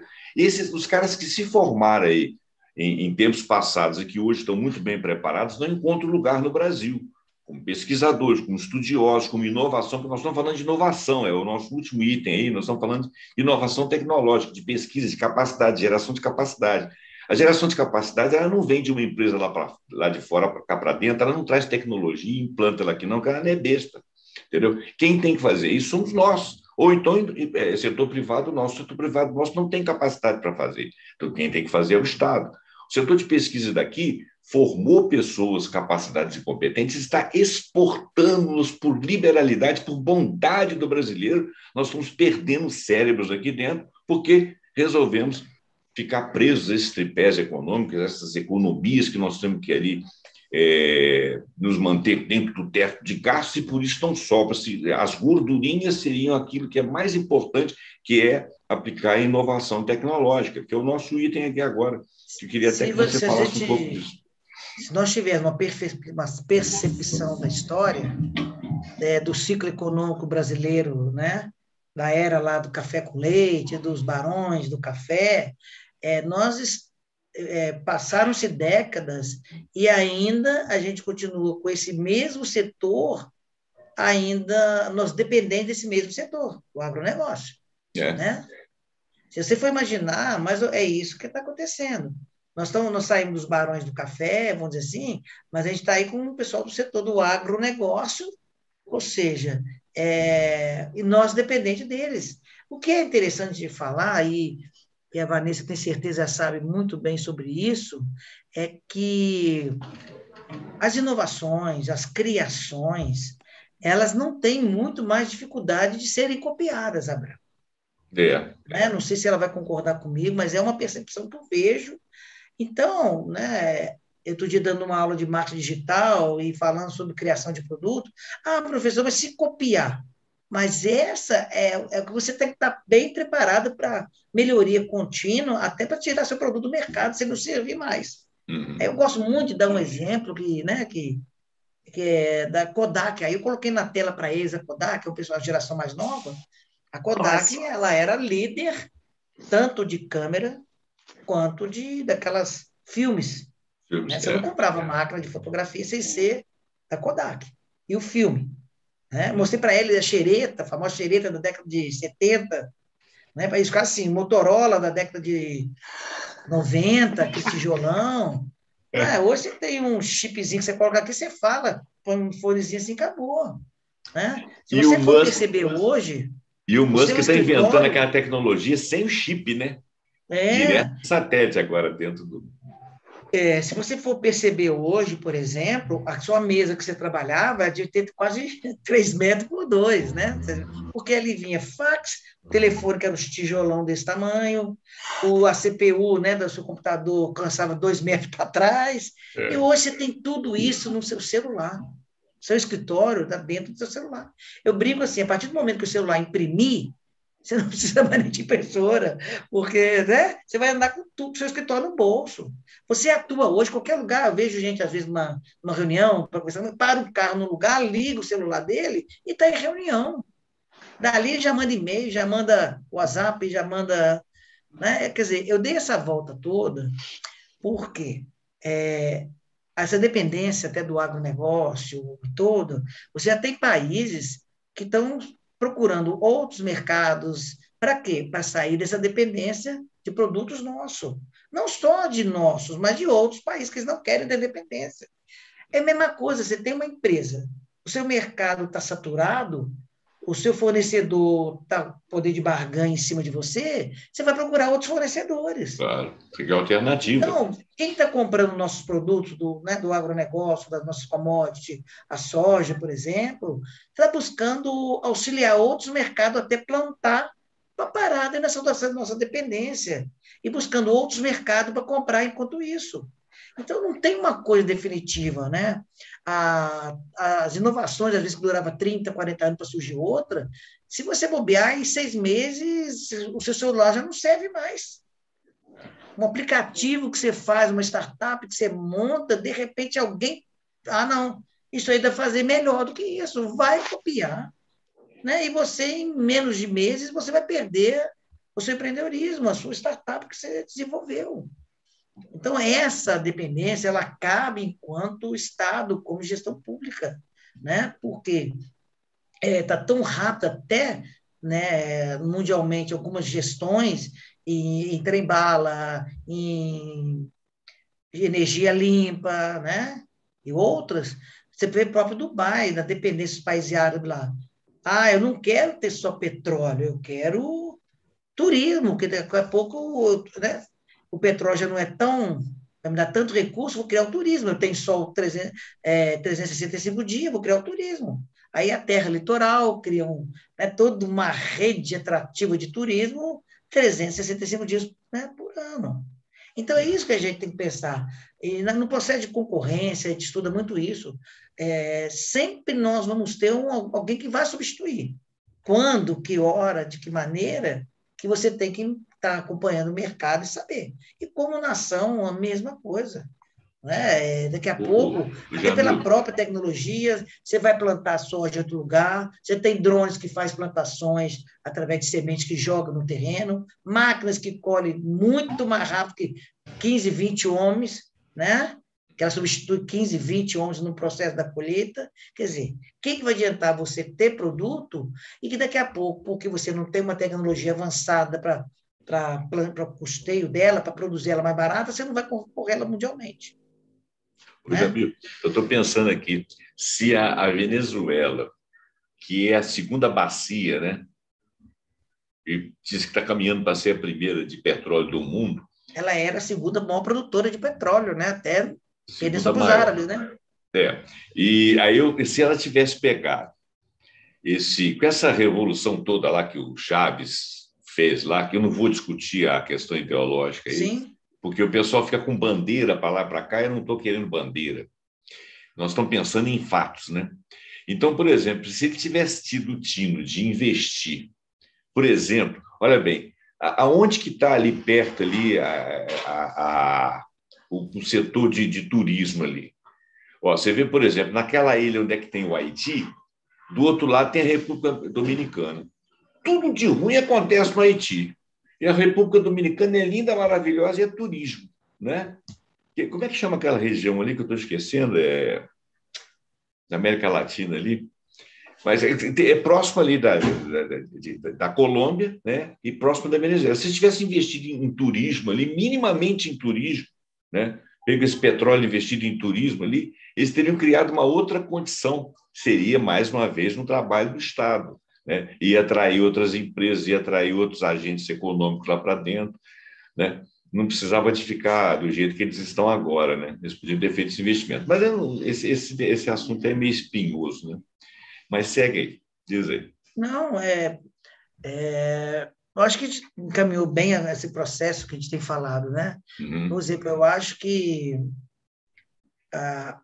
os novos modos de gerir no setor público, já que a gente está falando de cidade inteligente, ele tem que ser tão inovador, tão criativo como o setor privado.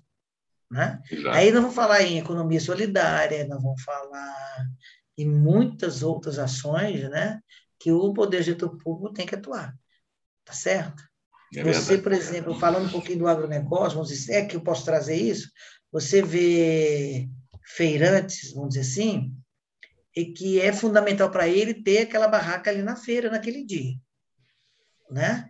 Enquanto isso, você vê pessoas utilizando tecnologia para poder exportar, mesmo que seja uma microprodução. se você for perceber, ela teria que ter... É um processo de você conseguir convencer que esse pessoal que, né, do plantio, dessas feiras, existe tecnologia que você possa utilizar melhor, né? E por que não? Você tem gente já no agronegócio usando o e-commerce, né? Faz um e-commerce e vende por ali. Quer dizer, daqui a pouco, nesse tempo, por exemplo, de pandemia, você viu aí os supermercados, padarias, açougues utilizando. Mas como que ficou esse pessoal da feira? Ali, que tem sua barraca, ali, né? Aqui perto da minha casa tem. Quer dizer, poderia estar também, não digo equilibrando como se fosse presencial, mas diminuindo o que promoveu a Covid em relação a ganhos. Peraí, então, eu vejo cidades aqui perto, eu acompanho, cidades com 10, 12 mil habitantes, e o pessoal da cidade utilizando e-commerce para vender, com os produtos dentro de casa, não tem nem loja, né? Mas conhece a cidade, a regiãozinha ali pertinho, e-commerce direto, vendendo roupa ao fulano. Deixa eu anotar aqui, anotei sim. E ali desovava os seus produtos todos. Quer dizer, praticamente, se bobear, dependendo, você não precisa nem ter um depósito, né? Você faz como um AliExpress, um iFood, um Alibaba, que você simplesmente é um intermediário. Né? Você localiza e distribui, né? A capacidade logística dele é saber o de compra e de comunicar os produção, né? Tá criar certo? Um aplicativo, fazer contato com o produtor e com o consumidor. Né? Passava nessas feiras ali, você via os pedidos de todo mundo. Exato. Mesmo para turismo, hotéis, você tem... hoje, se você vê operadores de turismo, já estão ultrapassadas, porque você tem outros sistemas que você mesmo escolhe. Então, não é nem mais hotel. Você vai escolher alguém que oferece sua casa no exterior, seu apartamento, e vai alugar para você. O Airbnb, né? Então você vai lá. Minha irmã mesmo viajou um tempo atrás aí, ela mesmo escolheu o sobrinho e falou: isso que eu quero. Não vou com hotéis por redes luxuosas, cara, né? Então, quer dizer, então isso vai mudar muito. Isso tende a mudar e a gestão pública tem que estar muito preparada para isso, né? Assim, a mentalidade ser mais ampla, né? Mais sistêmica, mais ampla, pensar na frente muito mais do que aquele diazinho ali e 2 anos depois, 3 anos depois sofre, né? Você tem que deixar coisa para décadas, né? A gente tem que ser capaz, a gente tem que ser visionário, né? E previsionário também, né? Se esse Elon Musk aí, por exemplo, ele, por enquanto, ele está fazendo muita festa, tá todo mundo achando ele maravilhoso, acha ele um desperdiçado, mas essas pessoas são necessárias. Por exemplo, daqui a uns tempos nós não vamos ter mais chip. Nós vamos ter o computador, o celular, que vai ser um mega computador, ele vai ter saída para um periférico lá de impressão, e ele não vai ter chip, então você não vai ficar dentro. Você lembra quando a internet começou, que a gente dependia de um provedor? Agora discado, né? Era discado. A discada. Olha a evolução das coisas, né? Ontem, domingo, hoje é segunda-feira, nós estamos gravando hoje na segunda-feira, e domingo o Fantástico fez Fantástico da Globo, né? Fez que o programa Fantástico é o Fantástico, né? Então vinha passando as coisas que seriam futuramente fantásticas. Aí apareceu lá umas previsões para as coisas que iam acontecer. Não aconteceu nada daquilo, eram outras coisas. Mas, de qualquer maneira, deu para perceber que a cada previsão deles era o tempo mais curto de acontecimento, né? Sim. Você quer ver uma coisa? Hoje em dia você tem muita informação na internet. Eu estou percebendo o seguinte: existem certas informações de fatos que você já não pode ler de 2, 3 dias atrás. Tá? É porque eu vivo muito próximo da notícia, não sei vocês, mas eu vivo o dia inteiro por causa do meu trabalho. Então, eu já não posso pegar uma informação de 2, 3 dias atrás. Né? Como eu percorro muitos aplicativos, e eu tenho uns aplicativos que tomam informação e não dão a data. Eu elimino aquilo, porque a data é crucial para saber se aquilo ali está ultrapassado, entendeu? Quer dizer, o nível de capacidade de transformação está muito grande. Então, a gente precisa de educação de qualidade, a gente precisa de estar embasado, a gente precisa de parar de fugir das ideologias, quer dizer, as ideologias elas são aprisionantes, elas são cartilhas, né? Tem cartilhas aí que remontam a 200 anos atrás e não servem mais para nada, né? As análises têm que ser feitas hoje, com as comunicações de hoje, e o Jamil é uma pessoa assim, muito atualizada, a gente gosta muito de conversar com ele. Hoje ele trouxe muita coisa bacana aqui, a gente vai fazer, né, Vanessa? Vamos fazer mais programas com ele aí, a gente inventa outro título, só para explorar o conhecimento Se você só me permite, para encerrar, Sim. Às vezes, né, quando eu tenho oportunidade, ou numa palestra, ou em sala de aula, ou assim como numa entrevista com vocês, o que eu falo? Nós temos que tomar muito cuidado, principalmente essa área, né, como é administração e economia, né, meu público maior, vamos dizer assim, para dar aula. Assim, se vocês não tomarem cuidado, vocês vão estar gerindo ou tomando decisões como 100 anos atrás. Em que sentido? Porque culturalmente já está comprovado que você é parte, né, lá, pelo menos, dos seus avós. Então, eu falo para você, a questão, já que a Vanessa tocou em ética, essas coisas, o importante de você pegar desses antepassados, talvez seja a questão gastronômica, o italiano com o libanês, né? A questão da ética, as culturas da música, vamos dizer assim, mas na economia a gente brinca muito o seguinte, que o avô faz, o filho leva e o neto destrói. Hoje eu vi muito de gente falando assim, não, o meu avô geria assim, ele fez assim, sempre deu certo. Meu pai também depois fez assim e deu certo. Aí, né, quando deu oportunidade, eu sempre falo o seguinte, tá, mas você tem que tomar cuidado, o seguinte, os seus avós, o seu pai, são 100 anos atrás. Eles tiveram raízes de gestão, de teorias econômicas, da administração, 100 anos atrás. Então, hoje, o mundo, você precisa conhecer, né, correntes econômicas, as escolas da administração, para você entender o que foi e como deve ser. Mas, né, eu vi muito dentro de empresa isso, às vezes atuando mesmo, que às vezes você propõe uma meta de manhã, né, para final daqui 6 horas de vendas, vamos supor assim, e que eu verificava de hora em hora. Por quê?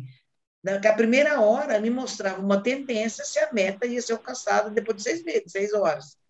Então, depois de 1 hora, aquela estratégia para vender e a comunicação, eu vi se dava certo ou não dava. Ou seja, talvez daqui a 1 hora a estratégia que você está atuando, ela não sirva mais. Talvez uma estratégia que eu usei ontem, ou hoje eu não posso fazer.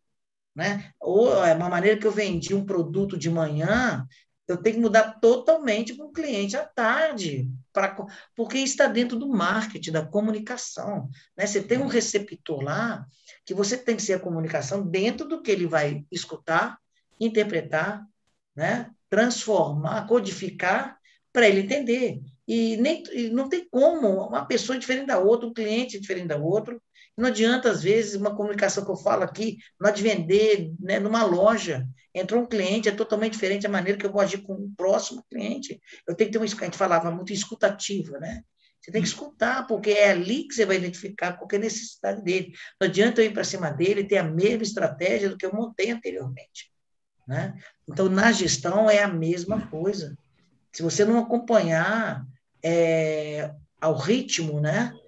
Como você falou, a tecnologia hoje, em 2, 3 meses, já avançou, o seu aparelho, o seu celular já não alcança mais.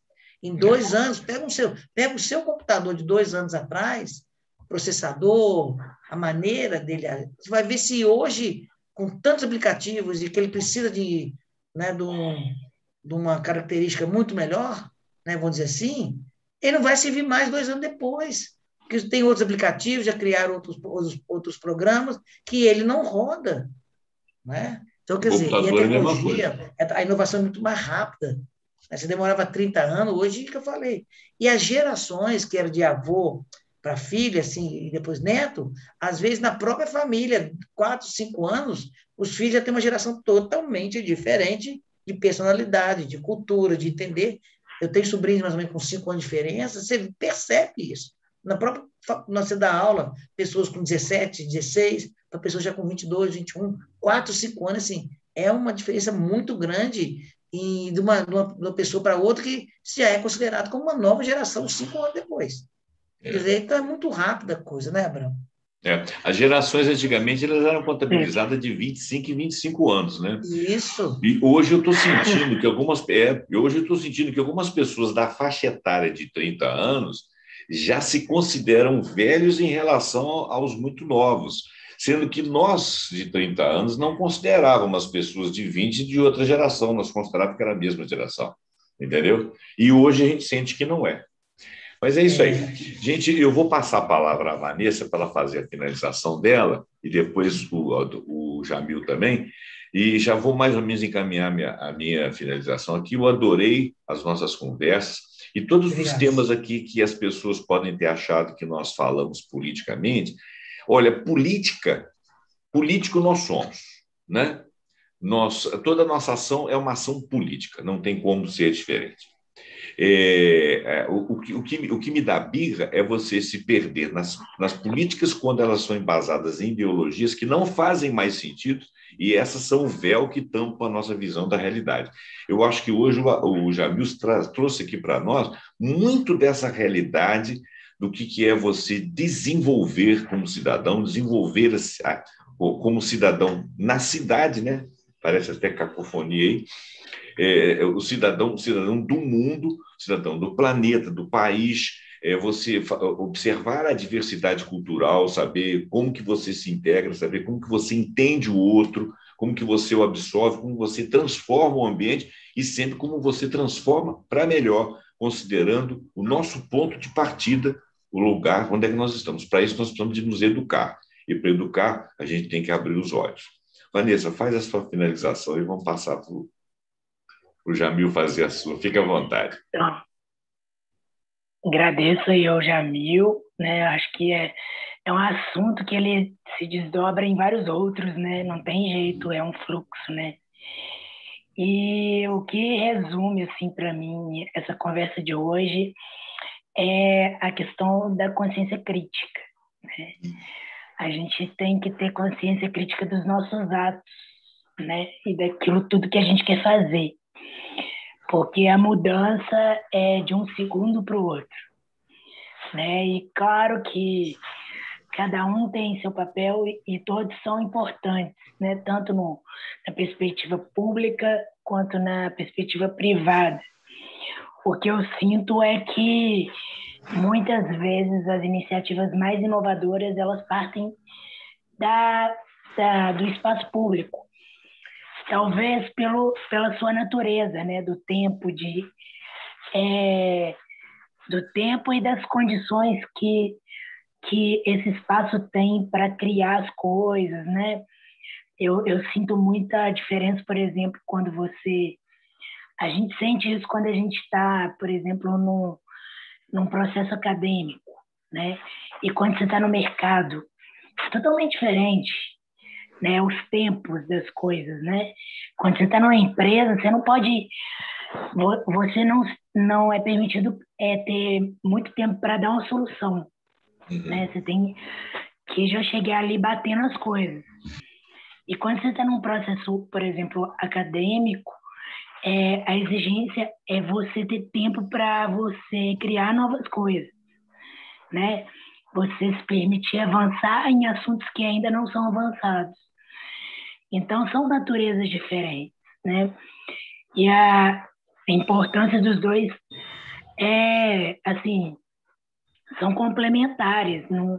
Não existe um menos importante que o outro, um que vai substituir o outro, né? Existem momentos para cada coisa.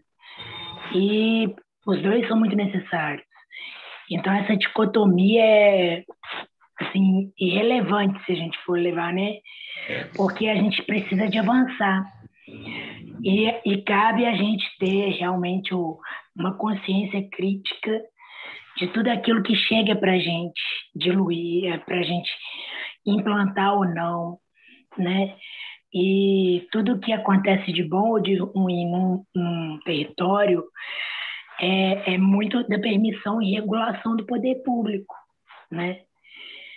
E aí, né, a gente vê aí, principalmente, por exemplo, o crescimento urbano desordenado, que vai gerar vários tipos de problemas, né, que nenhuma solução tecnológica vai dar conta daquilo, porque aquilo é muito social, né, muitas vezes. Então, uma coisa bate na outra.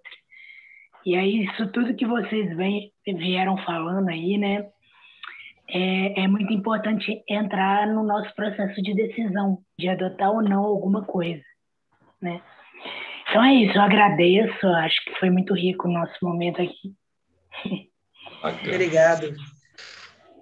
Muito bom estar conversando com você também, né? A gente acompanha o seu trabalho aí, muito grande, muito bom também. Eu que agradeço você estar aí presente também, foi muito bom. Eu acho que o que aconteceu com a gente não ter gravado antes, eu acho que foi excelente, né? Você tinha que estar aqui. Como diz o pessoal da programação neurolinguística, né? Sorte ou azar, só o tempo dirá. Então, eu acho que aconteceu com a gente foi uma coisa boa, né? De dar tempo dela poder participar com a gente. Foi muito bom isso. É verdade. Foi bacana. Abramo, acho que eu já falei assim, amplamente sobre o tema, mas tem uma frase muito boba, né? Pode achar até boba, e que isso às vezes vai chocando a gente, pelo menos a gente vai pensando, a questão de pensar global e agir local, né? E isso começou, como eu te falei, no primeiro texto do Mário Henrique Simons, na Faculdade de Economia, e lá atrás, né, na época do mestrado, a gente escutava muito isso, pensar global e agir local, né? Então, quer dizer, é o contexto que está acontecendo lá fora, é o famoso benchmark, né? Se pode falar dessa maneira, e trazer a nossa realidade, ao contexto. Isso é na gestão de empresas, ver o que outras empresas do setor estão fazendo de relevante e de inovador e utilizar na sua empresa dentro do tamanho da sua empresa, dentro dos valores, da cultura, né, da sua empresa. E a gestão pública é a mesma coisa. O que está acontecendo lá fora? O que em outros locais, até em outras cidades, mesmo dentro do país, o que está acontecendo que lá deu certo, é inovador, é tendência, né, vamos dizer assim, e você transferir isso, trazer, né? Então, eu acho que essa é a principal coisa que você falou aí, que eu gosto, né? É de você pensar o todo, pensar sistemicamente, pensar a longo prazo, não a curto prazo. Eu acho que dentro, hoje, isso a gente fala no processo, lá no início, quando a gente está passando as primeiras coisas da administração, o administrador tem que ter visão a longo prazo, flexibilidade, né? Você vê que é igual no planejamento, você está vendo que o seu planejamento requer avaliação constante, ele não pode ser fixo. A partir do momento que você faz um planejamento excelente, mas e aí? Ele tem que ser avaliado constantemente. Ele está funcionando? Os indicadores estão bem estabelecidos? Estão superestimados, subestimados? Eu vou alcançar? Não vou alcançar? O porquê? Então, essa avaliação, ela é constante, né? Então, eu acho que é isso que precisa aprofundar no setor público, até para auxiliar os próprios gestores a melhorar sua performance de gestão, né? É esse pensamento, tá certo? Não imediatista, não a curtíssimo prazo, mas pelo menos a médio, né? E depois a longo prazo, você está... Os grandes líderes, talvez eles nunca fossem tão reconhecidos no seu processo de vida, né? Às vezes até como depois da sua morte, que eles são mais reconhecidos como em vida, mas deixam legados, ficam em séculos que as pessoas estudam e lembram dele. Eu, né, acho que é isso que a gente tem que pensar um pouquinho também, sair fora dessa bolha, né, que sufoca às vezes o pensamento, né, que não deixa você respirar e oxigenar as ideias, e todo momento ver como pessoa, como ser humano, como profissional, você tem a capacidade de ser flexível, de mudança. Se um caminho não está certo, né, vamos fazer outro plano de ação, vamos para outro rumo, vamos tomar outro caminho, mas sempre buscando avaliar, né, a sua estratégia, para onde você está indo e se está dando certo o seu planejamento, inclusive como pessoa, né? Eu costumo dizer que nós somos uma empresa, nós temos nossa área financeira, receita e despesa, nós temos nosso marketing, que é que nós falamos, como nos apresentamos, né? A nossa logística, e, para mim, a questão principal é a questão do conhecimento, né, das informações, que é a nossa máquina. Se essa máquina está parada em conteúdo, é a mesma coisa aquelas máquinas físicas que você não põe um óleo, uma graxa para ela melhorar a performance. Com o tempo ela vai agarrar, não vai funcionar. E nosso cérebro é a mesma coisa. Para limpar, renovar e tomar atitudes novas, criativas, é um constante aprendizado, né? Constante informações. Eu acho que o que mais, assim, talvez deixasse hoje nesse término do nosso bate-papo é isso. Bacana. Você falou uma coisa que me lembrou o seguinte: a análise de algumas figuras históricas de perto, se você for, por exemplo, você vai falar sobre Stalin, você vai falar sobre Roosevelt, você vai falar sobre o Getúlio Vargas, você vai falar sobre o FHC, Lula, qualquer outra pessoa que tenha realmente projeção e que tenha feito alguma diferença num país. Inclusive, alguns políticos que são mal vistos à esquerda e à direita, mas você vê a característica deles. Nenhum deles é puro. Nenhum deles dá para você fazer uma análise assim, princípio, meio fim. Você tem que ser dialético, né? E sendo dialético, você descobre que alguns deles têm muito mais erros do que acertos. Mas você tem que avaliar os acertos deles também, porque eles foram figuras públicas e o que eles fizeram, criaram demandas ou soluções para o corpo da sociedade. Isso é uma análise histórica interessante, né? Então, o convite que nós fazemos aqui é exatamente que a gente possa fazer uma análise histórica da nossa vida, da nossa capacidade de gestão do nosso negócio, da nossa pessoa, até da nossa família, mas sempre com a mente aberta, sabendo que existem erros e acertos. Evitar as planilhas, evitar as cartilhas, né? Evitar os conceitos pré-fabricados, né? Mesmo os expoentes do momento cometem seus erros, estão todos querendo acertar, né? E mesmo os críticos que fazem as melhores críticas correm o risco de errar, mas o risco que a gente não pode correr de errar é o risco de a gente não se aculturar, não passar essa cultura para frente, né? E não raciocinar acima das ideologias e acima dos políticos que nos comandam, até porque o insumo do comando deles é dado por nós, né? Somos nós que temos que dizer para ele, né? A maneira lá dos cool hunters, né? Os caçadores de tendências, dizer para eles aquilo que nós queremos que a sociedade seja, né? E assim sendo, a sociedade será. Porque você não vai chegar para uma empresa, não vai chegar e vai te vender um troço que você absolutamente não precise. Porque ela é burra, né? Ela vai saber qual é a sua necessidade. Por mais que ela queira produzir uma coisa, mas se ninguém quer, né? Escreva uma coisa só para dar um exemplo. Há uns anos atrás, uns 20, 30 anos atrás, se você montasse um negócio de sorveteria na cidade de Cuiabá, você teria uma grande chance de se dar mal, porque lá eles não tinham o hábito de consumir sorvete. Tá? Isso mudou. Claro, ela entrou na rota no comando da globalização. Hoje vende de tudo, como nós aqui consumimos, eles consomem e tal. Hoje em dia você vende sorvete até na Groenlândia, né? Não interessa, porque é globalizado. Mas não. Então, quer dizer, é uma questão de fazer um estudo de caso, verificar que lá esse negócio não dava certo. Dizem que Juiz de Fora é uma das cidades mais difíceis do Brasil, e se um produto der certo aqui, é porque ele pode dar certo em qualquer lugar. Dizem, eu não sei se isso é uma verdade matemática. Então, o fato é o seguinte: a questão é avaliar, a questão é desenvolver, e para desenvolver você tem que se aculturar. Nós trazemos esse programa aqui exatamente para você pegar esse caldo de cultura. Hoje a gente chamou o Jamil Adum, eu agradeço muito a vida dele aqui, é uma figura muito simpática, ele é um pouco mais calmo que eu, ele é menos revoltado. E a Vanessa também, que é sempre uma pessoa assim, plácida, com muita cultura, com muita capacidade de estudo, é uma grande companheira aqui de trabalho. E eu vou agradecer a presença dos dois aqui, principalmente a nosso convite, meu e da Vanessa, do Jamil Adum, e agradecer a sua presença até esse momento aqui. Segue com a gente, clica lá no sininho para você ser informado quando o nosso programa estiver acontecendo, se inscreva no canal e até o próximo Pontuando. Muito obrigado e até lá. Obrigado.